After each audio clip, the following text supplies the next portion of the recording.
Friends ఇప్పుడు మనం Ravela to Mandapadu వెళ్ళే రోడ్లో లోపలికి వచ్చామండి.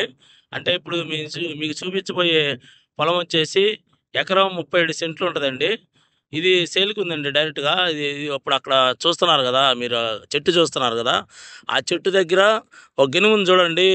ఆ గెనుము ఇదిగోండి, ఇటు ఇటు చివర అక్కడ ఆ చెట్టు దాకా, ఆ చెట్టు దగ్గర నుంచి ఇదిగోండి ఇది ఇది మొత్తం అండి. ఇది ఇటు చివరొచ్చేసి చెట్టు దగ్గర ఇది ఆ 2 చెట్లు ఉన్నాయి చూడండి. ఆ కింద 2 చెట్లు ఉన్నాయి.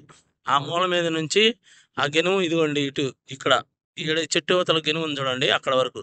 ఇది మొత్తం వచ్చేసి మనకి ఎకరం 37 సెంట్లు ఫ్రెండ్స్. ఈ గెనుము ఇటు వచ్చిద్ది డైరెక్ట్‌గా. ఇదిగోండి ఇది కంటిన్యూషను. ఇదిగోండి ఇది ఆ చెట్టు వరకు.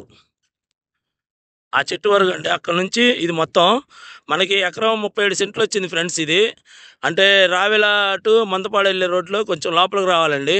అంటే దీనికి దారి లేదు. 3 ఎకరాల అడ్డం ఉంటుంది మెయిన్ రోడ్ నుంచి లోపలికి. ఇది మనకి పూలింగ్లో ఇచ్చుకోవచ్చు ఫ్రెండ్స్. పూలింగ్లో ఉంది రావెల రెవెన్యూ మొత్తం. ఇది రీజనబుల్ రేటుగా ఉంటుందండి. మీరు కొనుక్కొని రేపు పూలింగ్లోకి ఇచ్చుకోవచ్చు.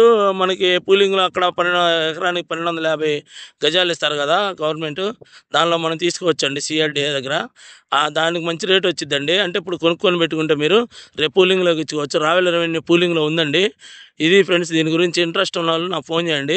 మొత్తం ఎకరం 37 సెంట్లు సేల్కుంది. రావెల నుంచి మందపాడు వెళ్ళే రోడ్లో కొంచెం 3 ఎకరాల అడ్డం లోపలికి, ఏది తార్ రోడ్డు నుంచి లోపలికి ఒక 3 ఎకరాల అడ్డంలో లోపలికి వస్తామండి.